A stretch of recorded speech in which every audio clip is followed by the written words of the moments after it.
할렐루야.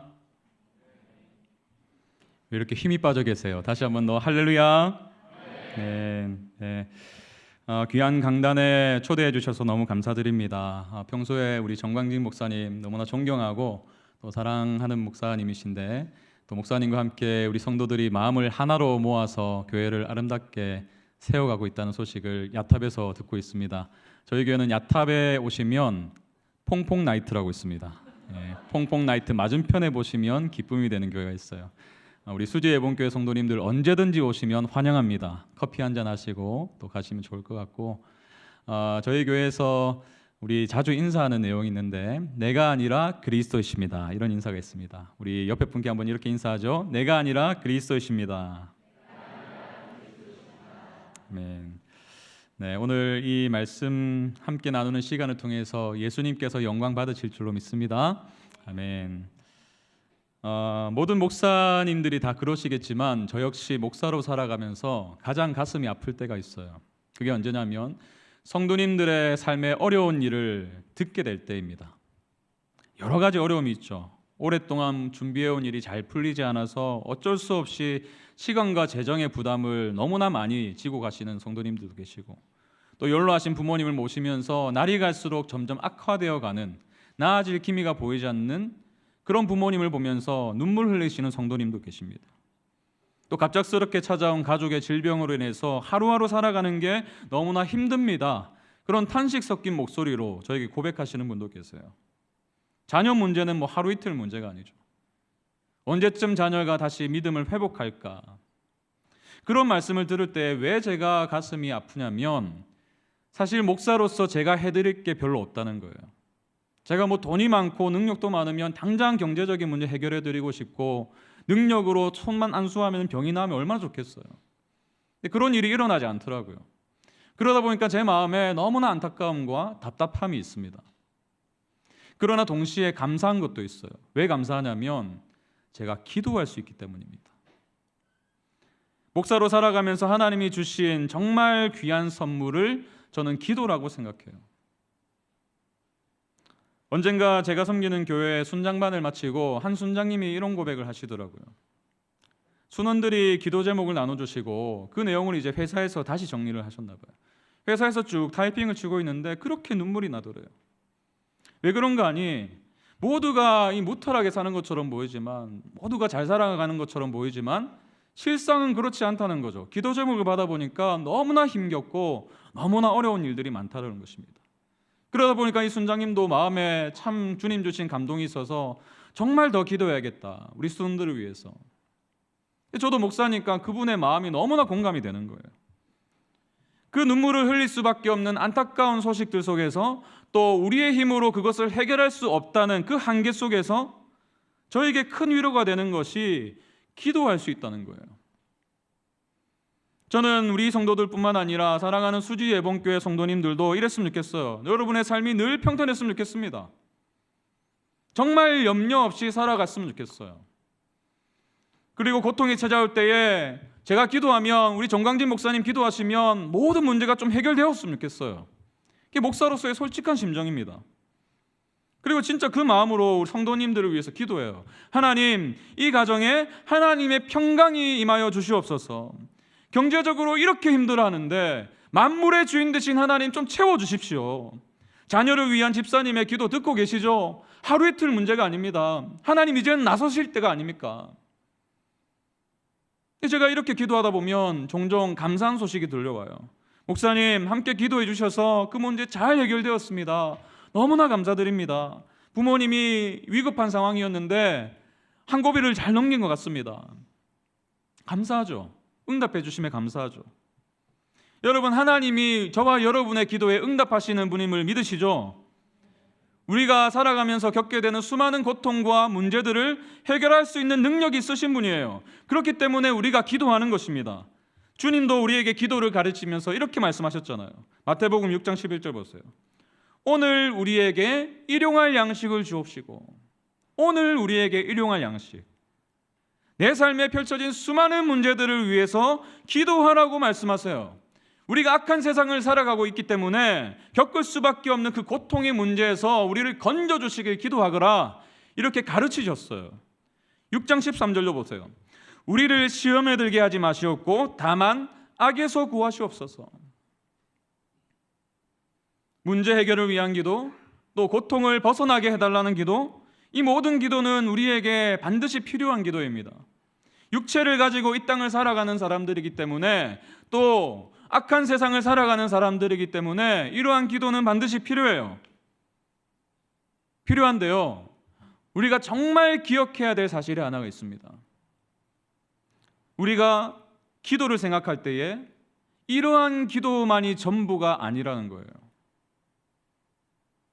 강산 목사님이란 분이 계신데, 이분이 쓰신 기도를 시작하는 당신에게 라는 책이 있습니다.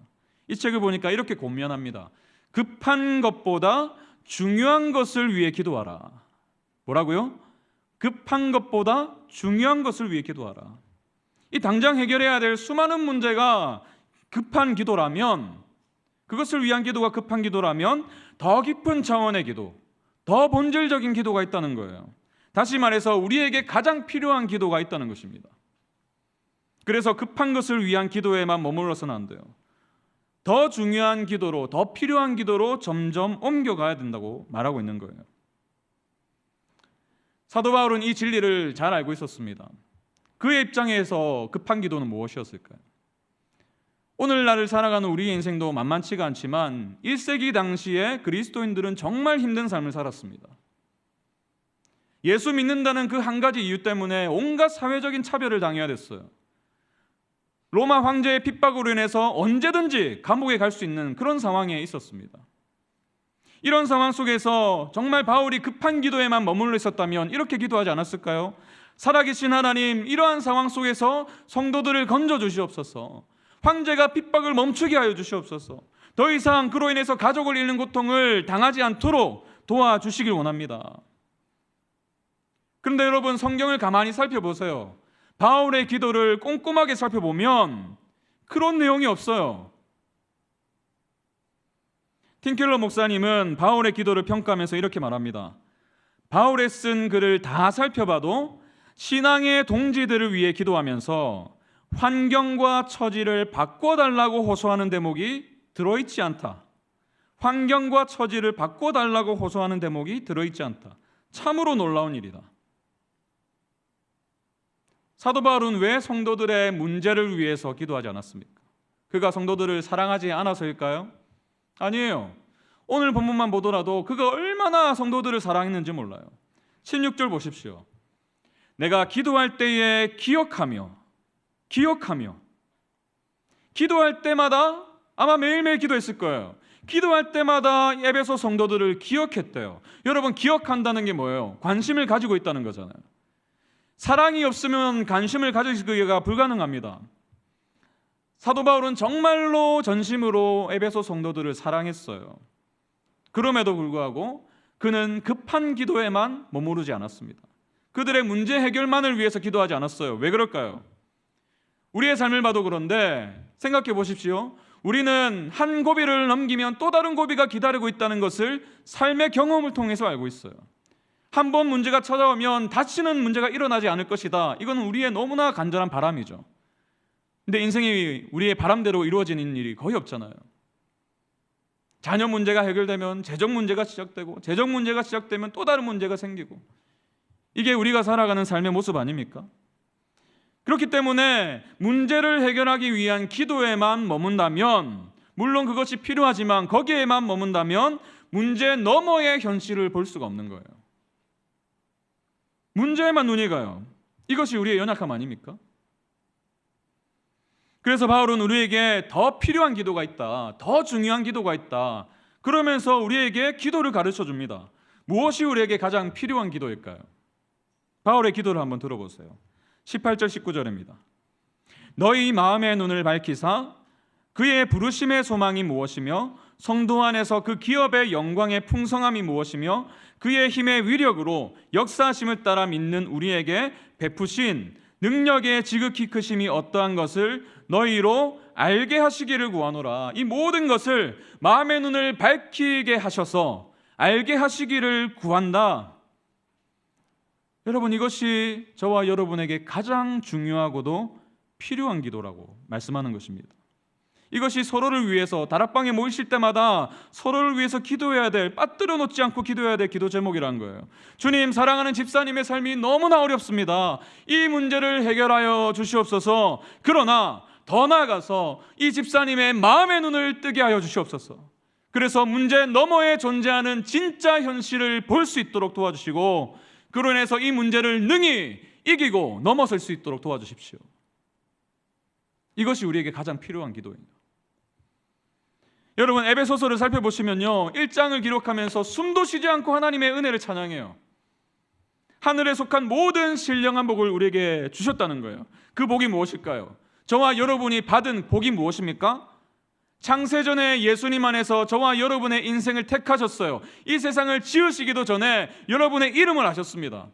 누가요? 전능하신 하나님께서. 그리고 그 기쁘신 뜻대로 우리를 예정하셔서 예수님 안에서 하나님의 아들들, 하나님의 자녀가 되게 하셨어요. 주님의 피로 말미암아 죄를 모두 씻어주셨습니다. 깨끗하게 하셨어요. 약속의 성령으로 도장을 찍어주시고, 그리고 성령 하나님을 보내주셔서 그것을 보증해 주시고, 택하시고 예정하시고 죄를 씻어주시고, 그 놀란 약속을 끝까지 지키시겠다 약속으로 성령을 보내시고, 이 모든 것이 예수 믿는 자들에게 주신 복인 줄로 믿습니다. 이것을 주셨어요. 그래서 바울이 3절부터 14절까지 이 내용인데, 그 위대한 하나님의 은혜, 하나님의 구원의 역사를 찬송한 뒤에 오늘 본문 15절에서 이렇게 말하는 겁니다. 이로 말미암아, 그 놀라운 복을 받음으로 말미암아 주 예수 안에서 너희 믿음과 모든 성도를 향한 사랑을 나도 듣고. 에베소 성도들은 이미 예수님 안에서 그 복을 받았다고 말해요. 그리고 변화된 너희의 삶, 서로 사랑하는 그 삶을 통해서 너희가 가진 믿음이 진짜구나 라는 것을 증명하고 있다, 인정해 줍니다. 그렇습니다, 여러분. 에베소 성도들도 우리도 은혜로 예수님을 믿게 되었어요. 하나님의 자녀가 되었어요. 하나님을 알고 있습니다. 그러나 바울은 그들을 향한 기도를 멈추지 않았어요. 16절 다시 보세요. 내가 기도할 때에 기억하며 너희로 말미암아 감사하기를 뭐하지 아니하고 그치지 아니하고, 기도를 멈추지 아니하고. 우리는 종종 주일 설교를 통해서 또는 다락방 속에서 은혜를 받습니다. 말씀 속에서 정말 회복이 되었습니다. 또 문제가 해결되었습니다. 저도 설교를 하고 나면 성도님들이 종종 이런 말씀을 하세요. 감사한 일이죠. 근데 여러분, 우리가 우리의 연약함을 잘 알지 않습니까? 저도 그렇고 여러분도 그렇고 놀라운 은혜를 받았음에도 불구하고 그것을 자주 잊는다는 거예요. 오늘 예배를 통해서 은혜를 주셨는데 당장 내일부터 시작되는 월요일 나의 삶에서 그 은혜가 기억이 나지 않는다는 거예요. 은혜를 받아도 쉽게 잊는 것이 우리의 연약함입니다. 그래서 우리는 서로를 위해서 끊임없이 기도해야 되는 거예요. 한편으로 현실 너머의 실제를 보는 것, 그로 인해서 삶의 어려움을 능히 이겨낼 수 있는 것은 우리의 힘으로는 불가능합니다. 그래서 바울이 이렇게 기도하죠. 17절 보세요. 우리 주 예수 그리스도의 하나님 영광의 아버지께서 지혜와 계시의 영을 너희에게 주사 하나님을 알게 하시고. 지혜와 계시의 영, 누구시죠? 성령 하나님이시죠. 성령 하나님을 선물로 주셨어요. 지혜와 계시의 영을 주셨어요. 그로 인해서 하나님을 알게 하시고 하나님이 주신 복의 실체를 볼 수 있게 되었어요. 우리의 마음의 눈을 성령께서 열어주신다는 거예요. 그럴 때에 이미 우리에게 주신 복을 다시 기억하고 다시 그 복을 누리며 살아갈 수 있다고 말씀하고 있는 것입니다. 여러분, 이처럼 우리는 삶의 문제에 함몰되어서 그 문제가 비켜가고 또 그 문제가 해결되기만을 바랄 것이 아니라 이미 우리에게 주신 그 문제보다 훨씬 더 비교할 수 없는 위대한 복, 그 문제를 뛰어넘을 수 있는 놀라운 복을 볼 수 있어야 돼요. 무엇으로요? 마음의 눈으로. 그리고 이를 위해서 기도해야 되는 것입니다. 지혜와 계시의 영이신 성령 하나님, 저의 마음의 눈을 밝혀 주시옵소서. 그로 인해서 하나님이 내 삶 가운데 이미 주님 안에서 주신 그 위대한 복을 보게 하여 주시옵소서. 이것이 우리에게 가장 필요한 기도인 줄로 믿습니다. 그러면 구체적으로 우리가 어떻게 기도해야 될까요? 오늘 본문을 통해서 저는 세 가지 지점을 함께 살펴보길 원합니다. 첫 번째로 우리가 어떻게 기도해야 되는가, 무엇을 위해 기도해야 되는가, 부르심의 소망이 무엇인지 알도록 기도하셔야 돼요. 우리에게 소망을 주신 그 소망이 무엇인지 18절 보십시오. 너희 마음의 눈을 밝히사 그의 부르심의 소망이 무엇이며, 이 끝에 알게 하시기를 구하노라가 모든 절마다 수식을 하는 거예요. 그래서 부르심의 소망이 무엇인지를 알게 하기를 간구한다. 에베소서 2장 12절을 보시면요, 전에 우리가 어떤 존재였는지를 이렇게 밝히고 있습니다. 12절 보세요. 그때에 너희는 그리스도 밖에 있었고 이스라엘 나라 밖의 사람이라. 약속의 언약들에 대하여는 외인이요 세상에서 소망이 없고 하나님도 없는 자이더니. 세상에서 소망이 없고 하나님도 없는 자, 이 너무나 당연한 소리 아닙니까? 하나님 없는 삶은 소망이 없어요. 확실한 미래가 없습니다. 그러나 하나님께서 여러분을 창세전에 택하여 주셔서 하나님의 자녀로 불러주셨어요. 분명한 미래를 우리에게 약속해 주셨습니다. 그 미래를 향한 소망이 오늘의 우리의 삶을 능히 바꿀 수 있는 거예요. 환경이 바뀌지 않더라도 능히 그 환경을 넘어설 수 있도록 그 소망이 작동하는 것입니다. 한 목사님이 이런 말을 했어요. 인간은 소망으로 빚어진 존재들이다. 무엇으로 빚어졌다고요? 소망으로 빚어진 존재. 미래에 무엇을 소망하느냐에 따라 오늘을 사는 방식이 완전히 달라진다. 내 인생 가운데 미래에 어떠한 소망이 기다리고 있는지 그것을 발견할 때에 우리의 오늘이 달라질 수 있다는 거예요. 그러면서 자신이 이 전해 들었던 두 남자에 대한 이야기를 해줍니다. 두 사람이 있었는데 어떤 이유인지 몰라도 감옥에 갇히게 되었어요. 근데 감옥에 갇히기 직전에 그 두 사람이 각각 자신의 가정에 대한 소식을 듣게 됩니다. 첫 번째 남자는 아내와 아들이 죽었다는 소식을 들었어요. 그런가 하면 두 번째 남자는 아내와 아들이 자신을 기다리고 있다는 소식을 들었어요. 감옥에 갇힌 지 2년이 흘렀습니다. 2년이 흐르는 동안 첫 번째 남자, 즉 기다릴 가족이 없다는 소식을 들은 그 남자는 점점 기력이 쇠해졌어요. 병에 걸렸어요. 2년이 채 되지 않기 전에 목숨을 잃었습니다. 그런데 기다리고 있는 누군가가 있다는 그 소식을 들었던 남자는 그 2년의 시간을 버틸 수가 있었어요. 인내할 수 있었어요. 다시 볼 수 있다는 그 소망이 있었기 때문에 똑같은 환경이었지만, 똑같은 감옥이었지만 그 감옥에 주는 척박한 환경을 능히 이겨낼 수 있었다는 거예요. 우리도 마찬가지입니다. 아무리 삶이 어려워도 우리가 마주한 고난과 역경이 만만치 않다 할지라도 저와 여러분에게는 소망이 있는 줄 믿습니다. 소망이 있어요. 하나님이 마음의 눈을 열어주시면 그 소망을 볼 수가 있는 거예요. 그래서 사도 바울은 로마서에서 이렇게 말씀하고 있습니다. 로마서 8장 24절. 우리가 소망으로 구원을 얻었음에 보이는 소망이 아니니 보는 것을 누가 바라리요? 만일 우리가 보지 못하는 것을 바라면 참음으로 기다릴지니라. 여러분, 저와 여러분은 눈에 보이는 무언가를 소망하는 사람들이 아닙니다. 우리를 둘러싼 상황이 너무나 힘겹게 보일지라도, 그래서 그 어떠한 소망도 다 없어졌다, 내 인생은 절망뿐이다 라는 감정적인 주체할 수 없는 감정이 들지라도 우리에게는 여전히 소망이 있어요. 우리를 택하시고 자녀 삼으신 하나님의 그 부르심, 우리를 자녀 삼으시겠다고 약속하시고 행하신 그 부르심은 창세전부터 지금까지 변함이 없어요. 여러분이 구원을 얻으신 이후에 변하지 않습니다. 그 부르심은 확고해요. 그 진리를 우리는 성경에서 발견하는 것입니다. 계시록 21장 3절 4절 보십시오. 내가 들으니 보좌에서 큰 음성이 나서 이르되 보라, 하나님의 장막이 사람들과 함께 있음에 하나님이 그들과 함께 계시리니 그들은 하나님의 백성이 되고 하나님은 친히 그들과 함께 계셔서 모든 눈물을 그 눈에서 닦아주시니 다시는 사망이 없고 애통하는 것이나 곡하는 것이나 아픈 것이 다시 있지 아니하리니 처음 것들이 다 지나갔음이로라. 할렐루야. 여러분, 이 말씀 정말 믿으십니까?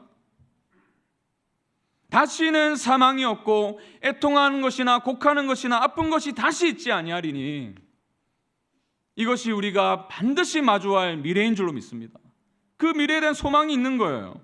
하나님이 영원히 함께 하십니다. 하나님이 우리와 함께 하시며 이 땅에서 흘렸던 모든 한숨과 모든 눈물을 닦아주시겠대요. 하나님의 약속이에요. 하나님은 약속하신 것을 반드시 지키십니다. 그 소망을 볼 수 있는 거예요. 언제요? 성령께서 우리의 마음의 눈을 열어주실 때에. 그것을 위해서 기도하시라는 거예요. 그러면 이렇게 우리의 기도가 변하게 될 거예요. 하나님, 우리가 마주하는 환경에 소망을 두지 않기를 원합니다.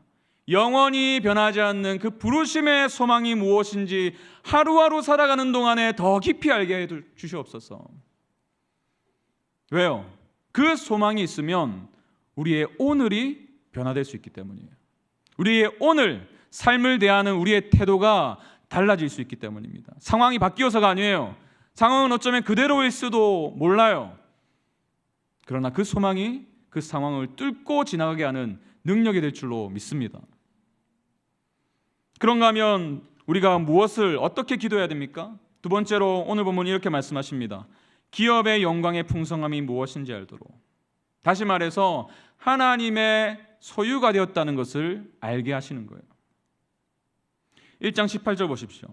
너희 마음의 눈을 밝히사 성도 안에서 그 기업의 영광의 풍성함이 무엇이며. 여기서 이 기업이라는 단어를 잘 보시면 얼핏 들으면 하나님께서 우리에게 주시는 무언가로 읽을 수가 있습니다. 근데 말씀을 읽으실 때는 늘 문맥 안에서 해석하셔야 돼요. 오늘 전체 1장의 문맥을 보시면 1장 11절에 보시면 이런 말씀이 있습니다. 모든 일을 그의 뜻의 결정대로 일하시는 이의 계획을 따라 우리가 예정을 입어 그 안에서 무엇이 되었으니? 기업이 되었으니. 누가 기업이라고요? 구원받은 우리가 기업이래요. 누구의 기업입니까? 하나님의 기업이에요. 구약을 보셔도 이런 말씀의 의미를 확인할 수 있습니다. 신명기 32장 9절 보십시오. 여호와의 분깃은 자기 백성이라. 여호와의 분깃은 자기 백성이라. 야곱은 그가 택하신 무엇이로다? 기업이로다. 다시 말해서 저와 여러분의 인생이 구원을 받았다면 그 이후로 우리의 삶은 누구의 것이라고요? 하나님의 것이 되었다는 거예요. 하나님의 소유, 하나님의 것, 하나님의 기업이라고 말씀하시는 것입니다. 여러분, 온 우주가 하나님의 것인데 특별히 나의 소유라 부르시는 존재가 누구입니까? 하나님의 백성이에요. 우리예요. 하나님과 원수되었던 우리를 은혜로 구원하셔서 자신의 소유 삼으셨어요. 보배롭고 존귀한 자로 여겨주시는 거예요. 여러분, 이 진리를 우리가 확신할 때에 세상의 평가에 주눅들지 않아도 돼요. 우리는 하나님의 것입니다. 제가 개척을 준비할 때에 참 많은 사람들을 만났습니다. 인테리어를 해야 되니까 인테리어 업체 대표도 만나고, 정수기도 설치해야 되니까 정수기 직원도 만나고, 인터넷, 하여튼 수많은 사람들을 만났어요. 근데 만날 때마다 제가 반복적으로 했던 일이 있습니다. 뭘 했을까요? 명함을 건네받았어요. 이 명함을 보니까 그분의 이름과 또 직함과 또 직장의 이름이 기록되어 있었습니다. 세상을 우리가 살아가다 보면 한 가지 발견하게 되는 사실이 한 가지 있습니다. 이 사람들이요, 이 명함 한 장을 위해서 살아가는 것처럼 보여요. 무슨 말입니까? 명함에 적힌 회사나 단체의 이름이 곧 나 자신을 드러내는 것이라 믿기 때문입니다. 나의 존재를 증명하는 길이라 믿기 때문이에요. 그래서 이 명함 한 장 얻기 위해서 얼마나 노력하며 사는지 몰라요. 무슨 기업의 어떤 직함, 어떤 사장, 대표. 근데 여러분, 우리의 전 인생을 투자해도 우리의 노력으로는 얻을 수 없는 명함이 한 장 있습니다. 하나님 나라의 명함이에요. 하나님의 것, 하나님의 소유, 하나님의 백성.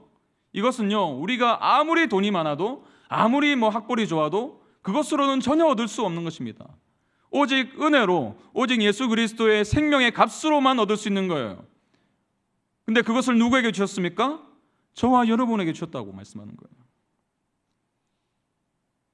하나님은 우리 한 분 한 분을 하나님의 자녀로 삼으셨습니다.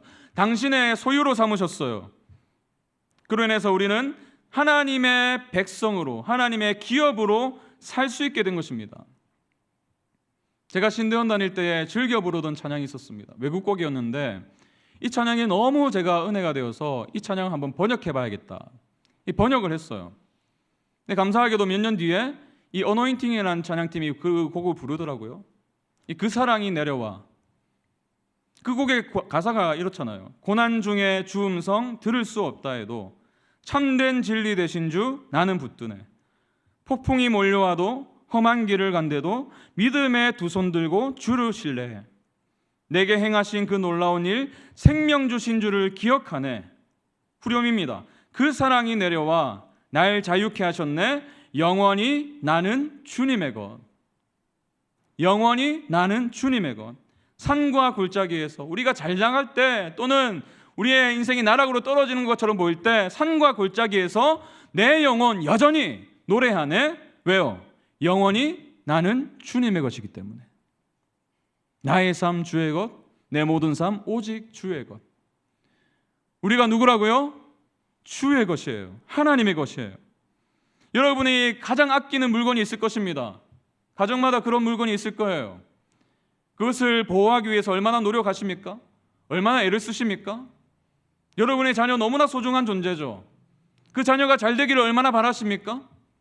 근데 우리가 누구라고요? 하나님의 것이에요. 하나님의 소유예요. 그러니 우리를 악에서 방치하시겠냐고요? 고통 중에 내버려 두시겠냐고요? 하나님의 것인데. 우리의 마음의 눈을 뜨게 하실 때에 이 진리를 발견하게 되는 겁니다. 내 인생 내가 책임지는 게 아니라 하나님이 여전히 나를 붙들고 계시다. 그 믿음으로 우리의 고난을 이겨낼 수 있는 거예요. 그렇기 때문에 이 진리를 더 깊이 깨달을 수 있도록 여러분 기도하셔야 됩니다. 하나님의 소유가 된 것이 얼마나 영광스러운지, 그 영광이 얼마나 풍성한 것인지 주님 날이 가면 갈수록 더욱더 깊이 알게 하여 주시옵소서. 마지막으로 우리가 어떻게 기도해야 됩니까? 능력의 크심이 어떠한 것인지 알도록 기도하셔야 돼요. 능력의 크심, 하나님이 가지고 계신 그 능력이 얼마나 위대한 능력인지를 알게 하여 주시옵소서. 19절 보십시오. 그의 힘의 위력으로 역사하심을 따라 믿는 우리에게 베푸신 능력의 지극히 크심이 어떠한 것을 너희로 알게 하시기를 구하노라. 이 에베소 성도들에게는 능력이란 단어에 대한 오해의 소지가 있었습니다. 그 당시에 이 능력이라는 단어는 주로 마술을 따르는 관습이나 또는 아데미 신의 능력, 또는 점성술을 통해서 미래를 예측하는 그 능력, 이러한 것들을 말했어요. 우리 시대로 좀 가지고 와보면 얼마나 우리 능력이 많습니까? 이 시대에 돈이 능력이죠. 가지고 있는 게 능력이죠. 그러나 사도 바울은 우리의 생명이, 우리의 구원이 세상이 말하는 그런 능력에 있지 않다고 선언하고 있어요. 저와 여러분은 어떤 능력을 믿습니까? 예수님의 부활을 통해 드러난 하나님의 능력을 믿는 사람들이에요. 바로 이어지는 20절 보십시오. 그 능력이 어떤 능력인지. 그의 능력이 그리스도 안에서 역사하사 죽은 자들 가운데서 다시 살리시고. 우리가 너무나 익숙해서 그냥 읽어요. 죽은 자들 가운데서 다시 살리시고, 주님 부활하셨지. 그러다 보니까요, 우리가 무슨 능력을 가지고 있는지 너무나 많이 놓치고 살아갑니다. 너무나 많이 잊고 살아가요. 여러분, 죽은 자를 살리신 그 능력이 우리에게 주어진 능력이래요. 부활의 능력.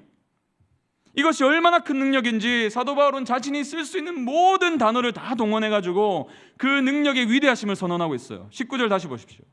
그의 힘의 위력으로 역사하심을 따라 믿는 우리에게 베푸신 능력의 지극히 크심이 어떠한 것을 너희로 알게 하시기를 구하노라. 힘, 위력, 역사하심, 능력, 이 엄청난 능력의 지극히 크심이, 이 지극히라는 단어 보니까요, 측량할 수 있는 한계를 초월한 이 측량할 수 없는 능력이 주님의 부활을 통해서 저와 여러분에게 주어진 거래요. 왜요? 주님의 부활이 곧 우리의 부활이기 때문입니다. 여러분, 죽은 자의 부활을 믿으십니까? 우리 주님 다시 오실 때에, 약속대로 다시 오실 때에 저와 여러분은 부활할 거예요. 죽음이 꺾지 못하는, 죽음이 결코 이길 수 없는 그 생명, 영원한 생명을 가지고 영원히 살아갈 거예요. 이것이 기독교 신앙의 핵심이에요. 여러분, 이 능력을 믿는다는 것이 무슨 의미입니까? 우리가 이 땅을 살아가면서 숱하게 염려하고 걱정하고 두려워하는 그 수많은 문제들 앞에서 주눅들 필요가 없다는 거예요. 그 어떤 것도 두려워할 이유가 없다는 겁니다. 왜요? 우리가 가장 두려워하는 게 뭐예요? 죽음이잖아요. 근데 죽음을 이긴 능력을 저와 여러분에게 주었습니다. 그런데 왜 우리는 여전히 고난 앞에서 무너집니까?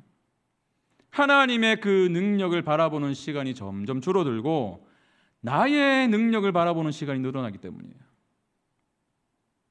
우리의 능력이 뭐죠? 내가 가진 것? 얼마나 가졌는가가 능력이에요. 어디에 사는가가 능력이에요. 무슨 차를 타고 다니는가가 능력이에요. 그러다 보니까 나는 능력이 없다고 보이는 거예요. 내가 그런 것을 가지지 못하면, 우리 자녀가 좋은 대학에 입학하지 못하면 우리는 능력이 없다고 생각하는 거예요. 그런데 아니에요. 우리는 내가 가진 무언가가 나의 능력이라고 말하고 있는 세상을 살아가지만, 그러나 여러분 기억하십시오. 우리의 능력은 이 세상이 줄 수 없는 능력입니다. 이 세상과 비교할 수조차 없는 능력이에요. 인류 최대적인 죽음을 이긴 능력이에요. 우주 만물을 다스리시는 그리스도 예수의 능력, 그 능력이 예수님 안에서 우리에게 주어진 줄로 믿습니다. 그래서 이 세상의 능력이 만만치가 않지만, 그래서 때로는 좌절하고 다시 두려움에 빠지기도 하지만, 연약해진 무릎을 주님 주신 그 능력을 힘입어서 다시 일으켜 세울 수 있는 겁니다. 저도 그래요. 목사로 살아가지만 늘 능력이 충만한 게 아닙니다. 늘 부활을 생각하고 늘 소망하고 그렇게 사는 게 아니에요. 저희 집 얘기를 좀 드리면요, 제 인생에 있어서 제일 힘들었던 시기가 언제였냐고 제가 여쭤보신다면 아마도 2016년이라고 말씀드릴 것 같아요. 그 2016년 한 해에 엄청난 일들이 일어났습니다. 저희 둘째 아들이 3월에 태어났어요. 기대감을 가지고 분만실에 들어갔습니다. 첫째 태어날 때도 제가 엄청 기쁘게 막 사진도 찍고, 분만실에 들어갔는데 아기의 다리가 이렇게 휘어져 있는 거예요. 등 뒤에는 뭐가 쭉 삐져나왔어요. 처음에는 병명도 모른 채 산후조리도 끝나지 않은 아내와 함께 이 병원 저 병원을 다 뛰어다녔습니다. 무슨 병인지 모르니까요. 나중에 알고 보니까 희귀난치병이래요. 이분 척추증이라는, 신경이 일부분 죽어서 태어난 겁니다.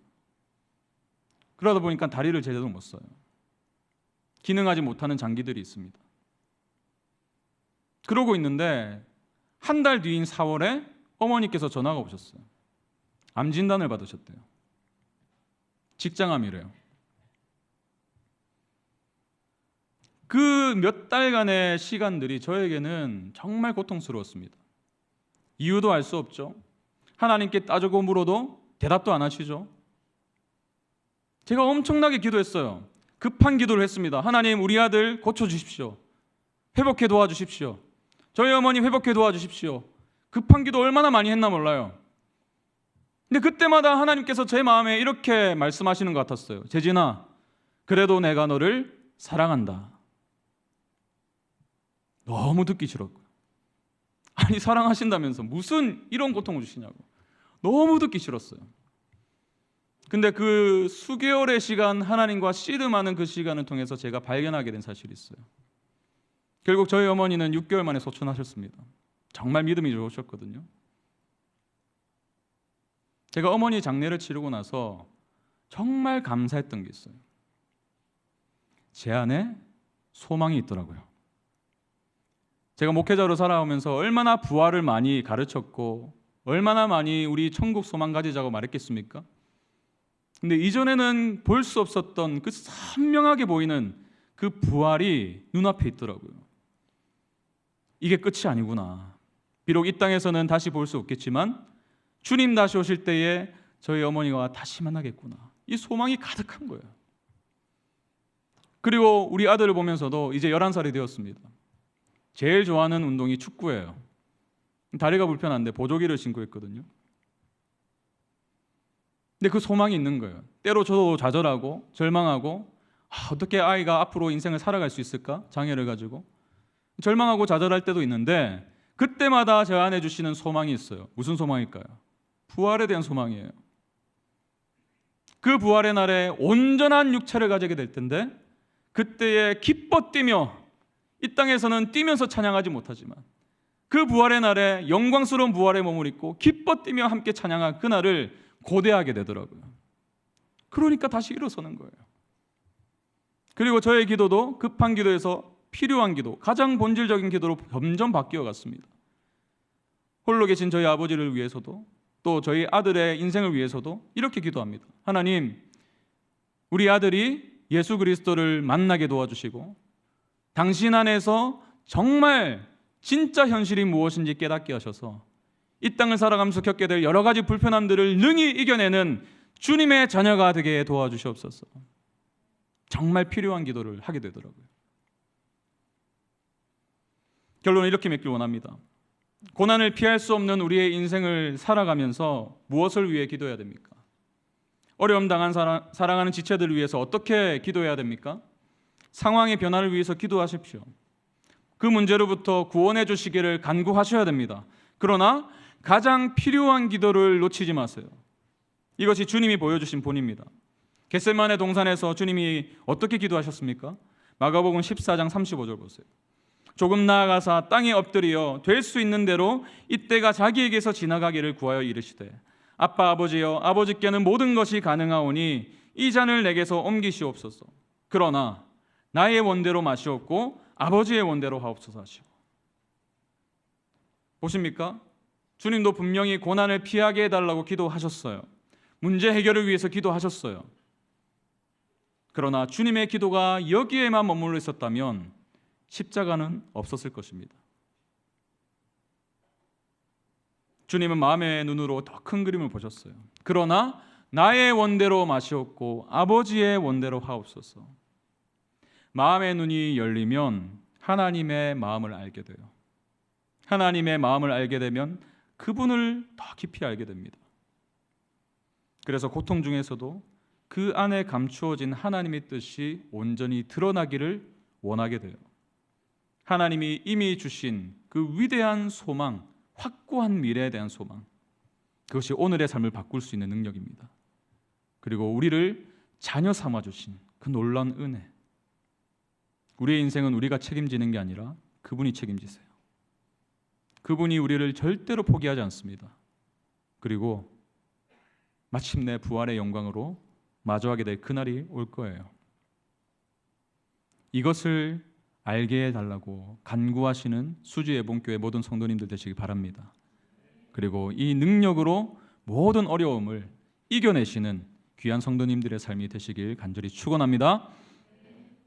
오늘 이 말씀 기억하면서 이 찬양으로 함께 고백했으면 좋겠습니다.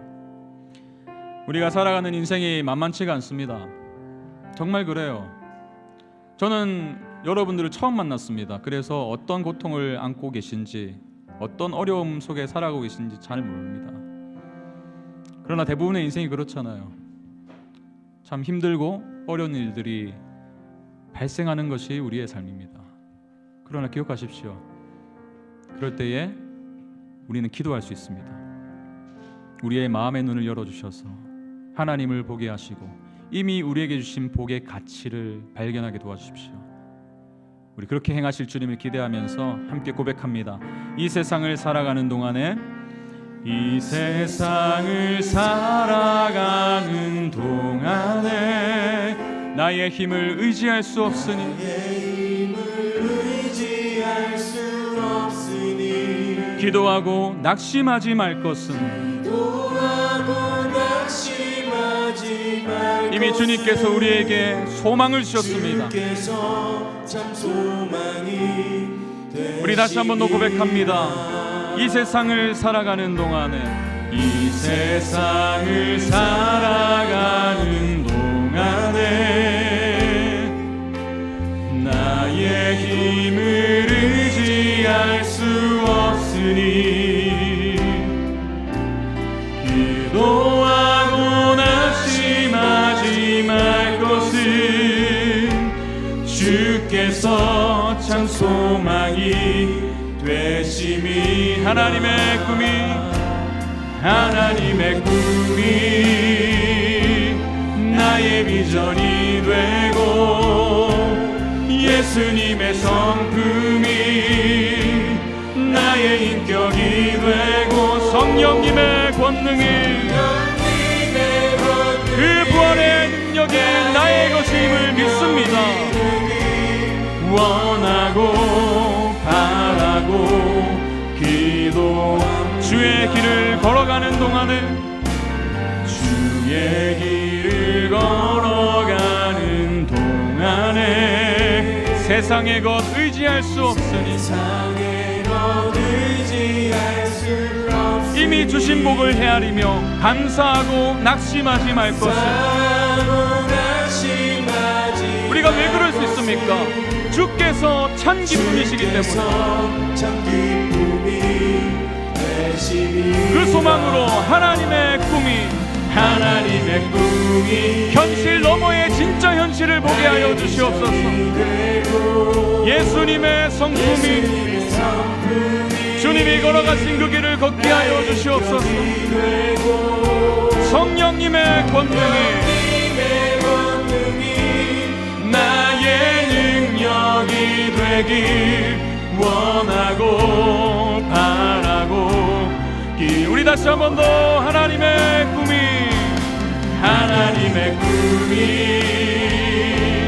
나의 비전이 되고 예수님의 성품이 나의 인격이 되고 성령님의 권능이 나의 능력이 되길 원하고. 우리 믿음 가지고 함께 고백합시다. 모든 시선을 주님께 드리고. 우리 주님 살아계십니다. 살아계신 하나님을 느낄 때 내 삶은 주님의 역사가 될 줄로 믿습니다. 주의 역사가 되고 하나님이 일하기. 모든 시선을 주님께 드리고 주님 우리의 마음의 눈을 밝혀주시옵소서. 주님 이미 주신 신령한 복을 보게 하여 주시옵소서. 전능하신 하나님을 느낄 때 세상은 주의 나라가 되고 하나님이 일하기 시작하네. 너희 마음의 눈을 밝히사 그의 부르심의 소망이 무엇이며 성도 안에서 그 기업의 영광의 풍성함이 무엇이며 그의 힘의 위력으로 역사하심을 따라 믿는 우리에게 베푸신 능력의 지극히 크심이 어떠한 것을 너희로 알게 하시기를 구하노라. 여러분, 우리는 얼마나 많이 우리의 한계를 마주하나 몰라요. 기도할 수밖에 없는 상황들이 있습니다. 그러나 우리가 반드시 기억할 것, 이런저런 문제를 위해, 상황을 위해 기도해야 되지만, 너무나 필요하지만 더 중요한 기도가 있다는 사실이에요. 성령 하나님이 우리의 마음의 눈을 밝혀주시면 상황이 변화되지 않아도 다르게 반응할 수 있다는 거예요. 너무나 힘들어서 죽을 것 같았는데 마음의 눈을 떠서 보니, 그래서 이미 하나님이 주신 소망을 바라보니, 내가 하나님의 소유된 백성이라는 것을 다시 한 번 더 기억하니, 내 인생을 그 놀라운 능력으로 여전히 붙들고 계신 하나님을 바라보니 내 삶의 문제가 작아 보이기 시작하는 것입니다. 그래서 오늘 이 말씀 기도 그대로 기도하지 않으시겠습니까? 주님, 우리의 마음의 눈을 밝혀 주시옵소서. 부르심의 소망이 무엇인지 알게 하여 주시옵소서. 우리를 하나님의 소유 삼으셨다는 사실이 얼마나 영광스러운 것인지를 다시 한 번 더 깨닫게 도와주시고, 하나님의 그 놀라운 능력, 비교할 수 없는 능력의 지극히 크심이 어떠한 것을 깨닫게 하여 주시옵소서. 그래서 주님, 현실 너머의 진짜 현실을 보게 하여 주시고 더 큰 그림을 보게 하여 주셔서 가장 중요하고 필요한 기도로 날마다 나아가는 복된 우리의 삶이 되게 하여 주시옵소서. 우리 주님 이름 의지하며 함께 기도로 나아가시겠습니다. 아버지 하나님,